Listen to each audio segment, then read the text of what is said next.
আসসালামু আলাইকুম সুপ্রিয় খামারি ভাই ও বোনেরা। আপনারা আমাকে প্রায় একটা কোশ্চেন জিজ্ঞাসা করেন, সেটা হচ্ছে সরকারি খামার থেকে গরু কেনা যায় কিনা।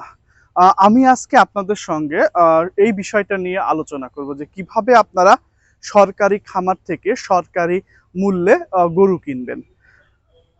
আমি বলি যে বাংলাদেশে কেন্দ্রীয় গো প্রজনন দুগ্ধ খামার, অর্থাৎ আপনারা যেটাকে সাভার ডেইরি ফার্ম চিনেন, এর আওতাধীন আরো 6টি খামার আছে। একটি হচ্ছে বরিশাল, আরেকটা আছে হচ্ছে আমাদের চট্টগ্রামের হাটহাজারীতে, আমাদের উত্তরবঙ্গের রাজশাহীতে আছে, বগুড়াতে আছে, আমাদের ফরিদপুরে আছে, সিলেটে আছে। আপনারা এই সাভার ডেইরি ফার্ম ছাড়াও অন্যান্য যে 6টি ফার্ম, এখান থেকে কিন্তু আপনারা চাইলেই সরকারি মূল্যে গরু কিনতে পারবেন, কিন্তু সেটি কিন্তু সব সময় পারবেন না। বছরের একটা সময়ে সাধারণত কোরবানির আগে এই সকল খামারগুলাতে একটা সাধারণ নিলাম হয়। এখানে নিলামের মাধ্যমে আপনারা গরু কেনার একটা সুযোগ আছে। তবে বলি, সব ধরনের গরু কিন্তু আপনার কেনার সুযোগ নেই। এখানে আপনি কোন ধরনের গরু বিক্রি হয় নিলামের মাধ্যমে, প্রধানত যেটা বিক্রি হয় সেটা হচ্ছে যে গাভী বকনা, অর্থাৎ গাভী বকনা যেইগুলা, সেইগুলা কিন্তু সাধারণত মাংসের জন্য আসলে বিক্রি করা হয়। এইগুলো হলো প্রজনন অনুপযোগী, হয়তো বা প্রোডাকশন কম অথবা বাচ্চা ধারণ ক্ষমতা কম, গরুগুলা কিন্তু নিলামে বিক্রি হয়। সুতরাং আপনারা যারা ডেইরি খামার করার জন্য এই সকল গরু নিতে চাচ্ছেন, আমার মনে হয় এইগুলা আপনাদের জন্য খুব একটা প্রযোজ্য হবে না। এর পাশাপাশি যেটা বিক্রি হয় সেটা হচ্ছে যারা আপনারা ফ্যাটেনিং করবেন, অর্থাৎ মোটা তাজাকরণ প্রকল্প, তারা ইচ্ছা করলে এই গরু কিনতে পারেন। কারণ এখানে একটা উল্লেখযোগ্য সংখ্যক বুল কাপ বলতে আমরা বোঝাচ্ছি যে এটা হলো এরে বাছুর, অর্থাৎ 1 বছরের বেশি এই এরে বাছুর যেইগুলা প্রজননের অনুপযোগী, অর্থাৎ আমাদের এই খামারগুলাতে আমাদের সিমেন্ট প্রোডাকশনের জন্য সাধারণত এই গরুগুলা লালন পালন করা হয়। এই সিমেন্ট প্রোডাকশন অর্থাৎ সিমেন্টের বীর্যের গুণগত মান কম বা খারাপ, এই ধরনের গরুগুলা কিন্তু নিলামে বিক্রি করা হয়। কিন্তু এইগুলা ফ্যাটেনিং এর জন্য, মোটা তাজাকরণের জন্য কিন্তু খুব উৎকৃষ্ট মানের।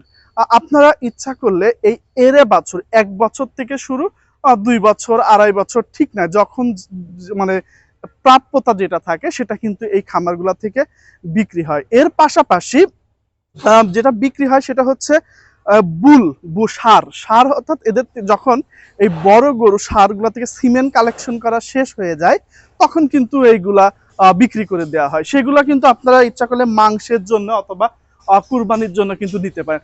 আপনারা দেখেন, আমাদের সামনে কিছু গরু আছে, এইগুলা কিন্তু নিলামে বিক্রি হবে।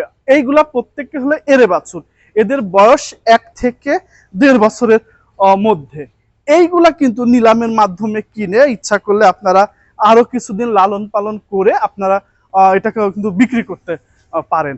এখন আপনাদের বলি যে কিভাবে আপনারা কিনবেন এবং কি কি জাত পাওয়া যায় সেটা একটু বলি। সরকারি যে খামারগুলো আছে, এখানে শুধুমাত্র চট্টগ্রামের হাটহাজারীতে আরসিসি, অর্থাৎ রেড চিটাগাং, আমাদের যে আছে চট্টগ্রামের লাল গরু আরসিসি রেড চিটাগাং ক্যাটেল, সেটা আপনারা শুধুমাত্র ওখানে ওইটাই পাবেন, অন্য কোনো গরু নাই। আবার আমাদের রাজশাহীর গোদাগাড়িতে, সেখানে হচ্ছে রাজাবাড়ি হাটে কিন্তু একটা সরকারি শাহিওয়াল খামার আছে, সেখানে আপনারা শুধুমাত্র শাহিওয়াল পাবেন, অন্য কিন্তু কোনো জাত পাবেন না। আবার বগুড়াতে আছে, সেখানে আপনারা ফ্রিজিয়ানের সঙ্গে কিছু নর্থ বেঙ্গল গ্রে পাবেন। আবার আমাদের হচ্ছে বরিশালে শুধুমাত্র হলস্টেইন ফ্রিজিয়ানের গরু পাবেন। আবার সিলেটে আপনারা হলস্টেইন ফ্রিজিয়ান শুধু পাবেন। আবার আমাদের যে আমাদের ফরিদপুরে, সেখানেও হলস্টেইন ফ্রিজিয়ান আছে। আর সাভার যেটা কেন্দ্রীয় গো প্রজনন দুগ্ধ খামার, সাভারে আপনারা মোটামুটি সব ধরনের গরু এখান থেকে পাবেন, কিন্তু সবচেয়ে বেশি যেটা পাবেন সেটা হচ্ছে হলস্টেইন ফ্রিজিয়ান এবং দেশির মধ্যে আমাদের আছে পাবনা ক্যাটেল, মুন্সিগঞ্জ ক্যাটেল, যেটাকে আপনারা মীর কাদিমের সাদা হাসা বলে চিনেন। আমরা যদি একটু দেখি, এই যে সাদা হাসা, এগুলা কিন্তু নিলামের মাধ্যমে বিক্রি হবে এখান থেকে। এখন এই নিলামের কেনার প্রক্রিয়াটা সম্পর্কে আমি একটু আপনাদের জানাই, সেটা হচ্ছে নিলাম কিনতে হলে এখানে যেটাই হয়, সাধারণত কোরবানির আগে একটা সাধারণ নিলাম এখানে ঘোষণা করা হয়।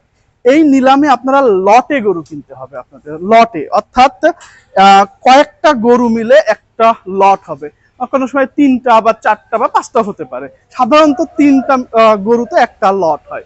এই লটে আপনার বিভিন্ন সময় বিভিন্ন ধরনের গরু থাকে, আপনাকে কিনলে লট ধরে কিনতে হবে। এইটা নিলামের কার্যক্রম যখন শুরু হয়, নিলামের পূর্বে সাধারণত স্থানীয় পত্রিকাতে একটা বিজ্ঞপ্তি দেওয়া হয়। ওই বিজ্ঞপ্তি দেখে অথবা সেই খামারে আপনার যেই খামার থেকে নিলাম কিন্তু ইচ্ছুক সেখানে যোগাযোগ করে সময়টা জেনে নেবেন। তারপরে তারা একটা শিডিউল বিক্রি করে। শিডিউল হচ্ছে আপনি মনে করেন হচ্ছে আপনার 30টা লট আছে, আপনি 30টা লটের 10টা লট থেকে আপনি গরু কিনতে যাচ্ছেন, তাহলে আপনাকে 10টা শিডিউল কিনতে হবে। শিডিউল অর্থাৎ আপনি এন্ট্রি ফি, একটা শিডিউলের একটা মূল্য আছে 1000 থেকে 2000 টাকার মধ্যে। সেই ফিটা দিয়ে আপনি শিডিউল কিনবেন, কিনে আপনি ওই লটের দাম কত টাকাতে আপনি নিতে চান আপনার সেটা উল্লেখ করতে হবে, লিখতে হবে। লিখে আপনাকে এই টেন্ডার ড্রপ করতে হবে। এই টেন্ডার ড্রপ করার পরে যিনি ওই লটের সর্বোচ্চ দরদাতা হবেন তিনি হচ্ছে সেই লট কিনতে পারবেন, অর্থাৎ তিনি সরকারি মূল্যে সেই লটটা পাবেন। এখন এর দামটা কেমন হয়, যে এই মূল্যগুলা কেমন সেটা একটু যদি বলি। এইটি সাধারণত বাজার দর অনুযায়ী, খুব যে সস্তা আবার বাজার থেকে দাম বেশি সেটাও কিন্তু না।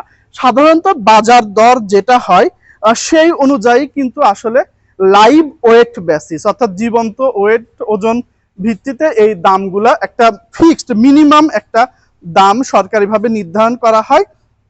এরপরে ওই লটে যিনি সর্বোচ্চ দরদাতা হবেন তিনি কিন্তু সেই লট পেয়ে থাকেন। এইভাবে আপনারা ইচ্ছা করলে সরকারি খামার থেকে আপনারা গরু কিনতে পারেন। এই ছিল আপনাদের বহুল আকাঙ্ক্ষিত প্রশ্নের উত্তর। আপনারা আপনাদের স্থানীয় খামার বা যেখানে সরকারি খামার আছে আপনারা চাইলে তাদের সঙ্গে যোগাযোগ করে এইভাবে গরু কিনবেন। ধন্যবাদ।